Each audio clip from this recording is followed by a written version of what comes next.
de cette... c'est quoi? C'est l'article 4. Article 4. Fort, tout fort. Est-ce que vous voulez le lire? Il est un peu long, hein. Eh ben, je vais lire le passage principal, si vous voulez. Je l'ai là sous les yeux, vous embêtez pas. Alors, est puni d'1 an d'emprisonnement et de 30 000 € d'amende la provocation au moyen de pression ou de manœuvres réitérées de toute personne atteinte d'une pathologie abandonnée ou à s'abstenir de suivre un traitement médical thérapeutique ou prophylactique lorsque cet abandon ou cette abstention est présenté comme bénéfique pour la santé de la personne visée, alors qu'il est en l'état des connaissances médicales manifestement susceptible d'entraîner pour elle, compte tenu de la pathologie dont elle est atteinte, des conséquences particulièrement graves pour sa santé physique ou psychique. Ce qui est embêtant dans cette loi, c'est que ça mélange des vrais sujets. Oui. Tout le monde est contre les dérives sectaires. Et il y a effectivement des gens qui mettent en danger des gens. Et ça, il faut le combattre. Mais mélanger ça à une espèce de combat contre la liberté d'expression par une espèce d'amendement de Pfizer anti-Raoult, c'est hyper vicieux, voilà, je le dis. Et c'est d'autant plus... Alors, moi, celle qui m'a vraiment agacée, c'est Sabrina Agresti-Roubache, alors justement, la secrétaire d'État, exactement. qui a porté le texte. Un tweet aujourd'hui, parce que vous revenez sur une interview de la secrétaire d'État, qui soutient les méthodes du professeur Raoult. En 2020. Elle s'est fait soigner. Et aujourd'hui, elle porte... voilà. Non, mais elle dit... Écoutez, elle dit... En 2020, elle s'est fait soigner à l'IHU de Marseille par le professeur Raoult du Covid. Elle dit c'est très efficace. Elle fait des télés à l'époque. Et elle dit, c'est une grande amie de Brigitte, paraît-il.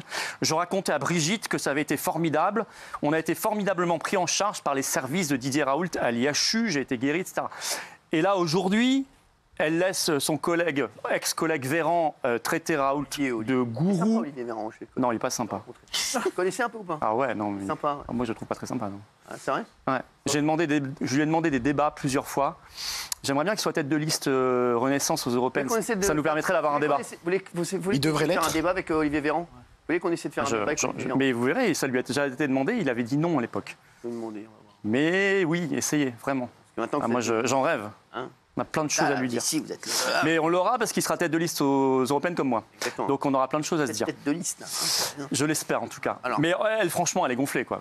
Et ça m'agace. C'est un peu comme tous ceux qui crachent sur le professeur Raoult alors qu'ils se sont fait aller soigner chez lui discrètement ou qu'ils ont été emmenés maman ou un copain, etc. Se faire soigner. Franchement, c'est pas correct. Alors, Gilou. Moi, je rejoins M. Philippot sur la condamnation a posteriori du professeur Raoult qui est devenu un pestiféré. C'est vrai. Après avoir été un héros, là, il y a un manque de mesure. On ne peut pas faire de quelqu'un le héros qui va nous sauver et après, plus personne ne veut le fréquenter, etc. Ça ne va pas. Et là, je vous rejoins pas souvent, mais là-dessus, pour une fois, vous avez raison. Voilà, bravo, parce que c'est rare. Si j'ai raison, et pour une fois, vous êtes d'accord. En pharmacie. Emmanuel Macron lui-même s'était déplacé en grande pompe pour aller voir le professeur Raoult. Excusez-moi. Écoutez, c'est quand même le numéro 1 mondial dans son domaine. Il s'est trompé aussi, le professeur Raoult. Peut-être qu'on a cru qu'il avait raison. Mais ce qui est malsain dans cet article, c'est qu'en fait... Il faut laisser parler les gens et on est dans une pensée unique. Il n'a pas semblé qu'il ait fait des erreurs, le professeur Raoult. Mais il est allé en grande pompe, Emmanuel Macron. En Mickey. En revanche, j'étais très heureux pour Marie-Charlotte et toutes les victimes qu'elle représente. Je pense à Marc Doyer et à Romain aussi, son fils, pour leur maman et épouse Morissette qui est décédée de Creutzfeldt-Jacob suite à une injection. Je pensais à eux très fort, je les connais très bien. J'étais content que vous donniez la parole à une heure de grande écoute sur une si grande émission. Avec tant de respect et d'écoute. Elle est super, je l'adore. Oui, moi je l'avais déjà vue en manif. J'ai vu sa maman aussi, qui est un amour de femme, qui était là et qui la soutient à fond dans son combat et dans ce qu'elle vit. Parce qu'aujourd'hui, il faut dire que c'est pas facile pour Marie-Charlotte. C'est horrible. Et sa maman, heureusement qu'elle est là aussi avec elle. Elle a une dignité extraordinaire. Exactement. Je vous dis parce que, franchement, ce qui est arrivé à Marie-Charlotte, moi je vois le comportement de Marie-Charlotte quand elle est venue ici, c'est incroyable parce que, on va pas se mentir, il nous arrive la même chose. Franchement, on n'a pas le même comportement que Marie-Charlotte. Elle est incroyable, Marie-Charlotte. Et quand elle nous a dit qu'il lui restait peut-être 5 ans à vivre, je peux vous dire, tout le monde a retenu ça. Et ça, on ne peut pas la laisser comme ça à l'abandon, Marie-Charlotte. Je suis désolé. Et il y a beaucoup de victimes. Beaucoup. Il faut faire les manifs de victimes, il faut aller voir. Il y a des collectifs comme Vérity France qui travaillent là-dessus. Il y a beaucoup de gens. Justement, et ils sont maltraités par les autorités. Quand vous dites qu'il y a beaucoup de victimes. Et les médias. Vous dites quoi? Il y a parce que la dernière fois, avec le témoignage de Marie-Charlotte. On a parlé avec sa maman d'ailleurs, avec Valérie. Je sais, c'est vrai qu'elle a parlé. Et je le dis, Géraldine, elle a longuement parlé. Parce que Valérie, c'est normal à la limite, parce qu'elle parle avec tout le monde, elle a très peu d'amis. Mais vous, Géraldine, je voudrais dire, Géraldine a longuement parlé avec Marie-Charlotte. Oui, j'ai écouté évidemment ce parcours du combattant, son désarroi. Et ça vous a pas fait réfléchir un peu quand même? En fait, moi, j'ai toujours considéré qu'à partir du moment où 100% des gens étaient vaccinés, il y aurait évidemment des effets secondaires comme dans tous les vaccins. Quand on est vacciné contre la grippe, quand on prend du Doliprane, tous les traitements, ils risquent d'avoir des effets secondaires. Non, mais vous dites que ça n'a rien à voir. Ça n'est pas pareil. Oui, si, c'est pareil. Regardez ce qu'elle a, c'est pas... Non, c'est pas pareil, je suis désolé. Et puis les Creutzfeldt-Jacob, les cancers, les AVC... Non, mais déjà, ça n'a pas été encore prouvé. Et invitons aussi des gens qui ont eu des Covid longs, qui sont très très jeunes aussi, comme Marie-Charlotte, on a eu Moundir, notamment, qui ont eu des vies qui ont été des enfers absolus et qui ont encore des séquelles à vie. Oui, mais je trouve que j'adore Moundir, mais Moundir qui sera avec nous la semaine prochaine. Je trouve que je suis plus inquiet pour le cas de Marie-Charlotte que pour le cas de Moundir, excusez-moi. Moundir, il est revenu. Oui, Marie-Charlotte, vous avez vu l'état dans lequel elle est. Ah bah oui, non, mais c'est dramatique. Voilà. Je dis, c'est dramatique et moi, ça m'a vraiment mis un coup. Mais contrairement à M. Philippot, je pense que nous, on ne nous cache rien. C'est-à-dire qu'en fait, tout va nous être dit, en fait. Voilà. Alors c'est marrant que vous croyez encore ça.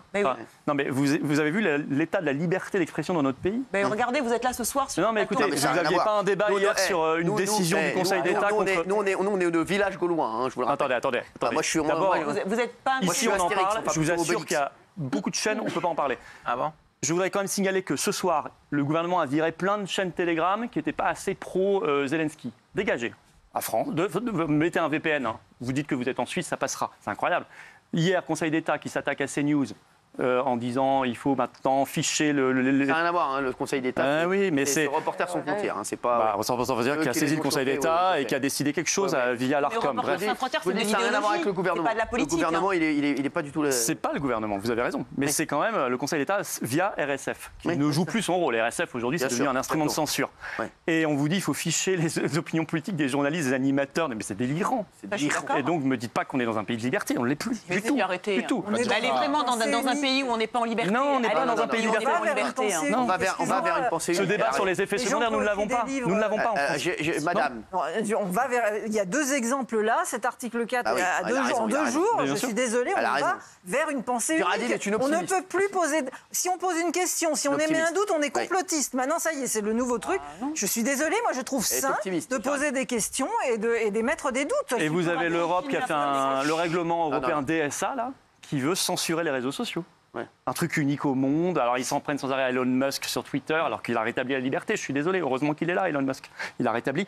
Ils veulent couper, ils veulent fermer. Mais c'est incroyable. Il a rétabli l'antisémitisme, le racisme, il a aussi rétabli tout ça. Mais non, il n'a pas rétabli tout ça. Moi, au départ, j'étais plutôt pour l'article parce que je voyais que le côté commercial empêchait les gens de faire de l'argent sur le malheur des autres en leur proposant des recettes miracles qui étaient des poudres de perlimpinpin. Et puis, plus j'écoute les intervenants qui sont contre, plus je commence à être convaincu que c'est vrai que c'est encore un coup de canif dans la liberté d'expression. On va vers une pensée unique et on le voit. Donc, de plus en plus, il y a des choses. Non, mais je ne parle pas de 2 minutes.